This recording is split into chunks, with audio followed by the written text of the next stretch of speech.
Hey everybody, welcome back to the channel. My name is Jimmy, and today we'll take a look at even more things to try on your Samsung Galaxy device today. Now this is a series that I started a while ago. This is video number 3. Over here, this was how the second video went, which was the views were 4.2 times higher than usual, and out of the 44,000 views, 36,000 of them was from YouTube recommendations, where the first video is now already over 90,000 views. So since this is a successful series, we'll continue on. Here is part 3. So starting with feature number 1, this is motion photo. So sometimes you may have noticed this little icon on the top right hand side. Maybe you have used it, but there are additional things you can do after you take a motion photo. Pretty much what happens in motion photo is that it'll take a photo, but it is still recording before the shot was actually taken. Meaning that you can actually go back and either you can export it as a video, you can export it as a GIF, or you can actually change the end result image. Now you can see here with this speaker, I can watch this motion photo. It's playing the video right before it took the shot. And you can see that this right here isn't really the best outcome of the photo. So what I can do is I can hit on this edit button. And with the edit button, you can move over here with this little motion photo icon. And with this motion photo icon, you can actually move on back into all these different frames. And if you find that maybe this is the one that you would actually like to keep as the key image, this is now the photo that will be in the gallery. So once you hit on done and you hit on save, then this is the end result for the photo, which again looks so much better than what it actually chose as its end key frame.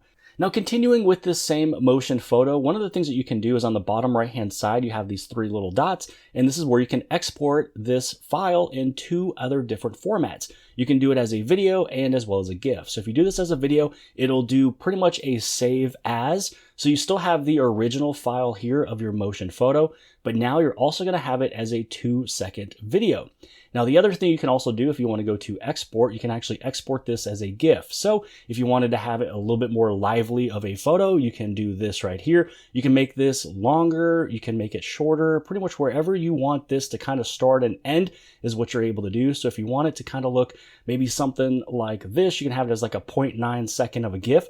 And you can either make it go forward, you can make it go reverse, or you can make it go back and forth. However you want it to look, you're able to do that, any type of length you want. Also, if you want the speed to be quicker, you can make it faster. You'd also be able to make it super slow. So this is like one of those really slow GIFs I'm not really a big fan of. If you want it to be more of a smooth GIF, you just basically put it at that ×2, and then you can make it a little bit longer so it looks a little bit better. So what I love about this the most is that when you're inside of your camera, and as long as you have motion photo on, you have all of those options. You just go there, you snap your shot, whatever photo comes out of it, that is what you get. But you also have all these other options where you can create a GIF out of the picture that you just got done taking, and you'd also be able to export a small little video of that exact moment of when you're taking a photo. Feature number 2, this is where if you write down a lot of notes, you might want to use Samsung Notes, especially if you want to make them actionable. Now, I will state right now that most of my notes just go right in here. I'm just creating quick little notes. But when it comes down to notes such as phone numbers or websites or emails or even math, this is where I go inside and I write them down to actually make them actionable. So inside of here, this is where you're writing, you're putting everything down that you want. Then on the very top, you go inside of your reading mode. So this way you can scroll through it and you can see that I have multiple different options kind of written inside of here. I have like a math problem, I have a date, an email, a website, and a phone number. So right here, if I just hover my S Pen over any of these things here, they're all actionable. So that phone number that I wrote down, I tap on it and now I'm able to give them a call. When it comes down to a website, if I wrote this down, I'd be able to go directly over into that website. Also right here, same thing. If I wanted to send an email, I tap on that little email icon. It's going to give me my different options to, send the email off. You'd also be able to do dates. So pretty much what will happen is that if I tap this, it will take me inside of my calendar to that date for me to write something down. So I did this one as a text rather than writing it down with the S Pen. So this way you know that you can do it both ways. And then you also have your math problems on the bottom. So, for example, if I tap on this, it'll open up my calculator. Now, this is actually still inside of Samsung Notes. You can see here, we're still inside Samsung Notes, not calculator. So all you have to do is swipe on back. You'd be able to go to the next one. So this one is working with PEMDAS. So right here, you can see this answer is 8. So this way, if you have any type of actionable things you want to do, if you're writing down a phone number or a website, an email, a date, math problems, whatever, you can use Samsung Notes. Now for feature number 3, I brought in my daily driver. So this is the Galaxy Z Fold 6. And sometimes out of habit, I just swipe off notifications. So if something comes through, I swipe it off. I don't like to have a bunch of notifications on my phone, but maybe there's a keyword. The moment I swiped it off, it is something of interest. So there is a notification history that you can go back and you can take a look at exactly what you swiped off without missing it. So when you go inside your settings, you go inside of notifications. Inside of notifications, you go to advanced settings. And here is that notification history. So anything that was recently dismissed is just showing right here. So this should be, maybe the last 5 minutes. It could be the last 35 minutes, whatever it may be. Basically, you'd be able to go right on back and take a look at what was dismissed. So this one was one from Yahoo Sports, Davante Adams, New York Jets. Basically, where exactly is he going to go? You can go right inside of here and you can find that article that was just recently dismissed, which should be just sitting right there. Now, the other thing that you could also be able to do is as you scroll past the most recent stuff, here's everything of all of your applications within the last 24 hours. So now you can actually take a look at all the highlights of anything in the sports, of probably anything that you follow. You can take a look at what's going on right now for Thursday Night Football. You also have, Mahomes feeling bad for the Rashee Rice hit. You also have all the rest of these other articles that you can take a look at. Anything that's really coming through a notification is probably important. You can take a look at your notifications from any of the games that you play, or really anything and everything else. Maybe there was a LinkedIn new or a little posting that popped up that maybe you're interested in that you swiped off, but because you got the notification, it should be something in line with you. So you can just take a look at exactly what's going on. If there's anything going on with the weather, you can take a look at the weather. So this is just a nice notification history that you're able to go back to if there's something that you swiped off that you want to go back and actually take a look at. Feature number 4, this is where you can record 360 audio. So you can see right here, this is actually also my thumbnail. I have the 360 mic up over there. You might also see inside of your camera settings that you can do 360 audio recording inside of your video settings. But if you turn that on, you're actually not recording in 360 audio because you have to make sure that you are connected with a headset. So how you set this up is you go inside of your camera, you go inside of your settings, and inside of settings, you're going to scroll down underneath the option for videos. And inside of videos, you go to advanced video options. And this is where you have your 360 audio recording. So now that you turn this one on, this is then where you actually have your headset. And when you are wearing your headset, so you have your left and your right, it's using the mics in both earpieces. So if there's audio coming from the left, it's actually going to play on the left-hand side. If you have audio on the right side of you, then it's going to be picked up on the right, and then it'll play on the right when you do your video playback. So pretty much what will happen now is that if I head over inside of video, you can see now that the 360 mic is sitting there, and it's because my Bluetooth headsets or my Bluetooth earpieces here are connected to the phone.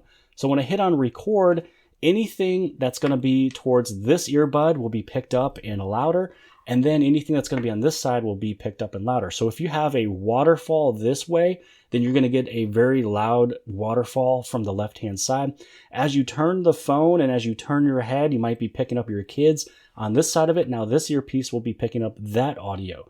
And then what you're able to do is when you're watching it back, especially if you are still wearing these, it's going to be completely distinctively on the left, on the right, or both of them in front of you. So everything I showed you up to this point is how you're able to record in 360 audio. Basically, you turn it on in the camera application, you wear the buds, and the mics will do it for you, these earbuds here. But in order for you to listen back in 360, all you'd have to do is go inside of your wearable application.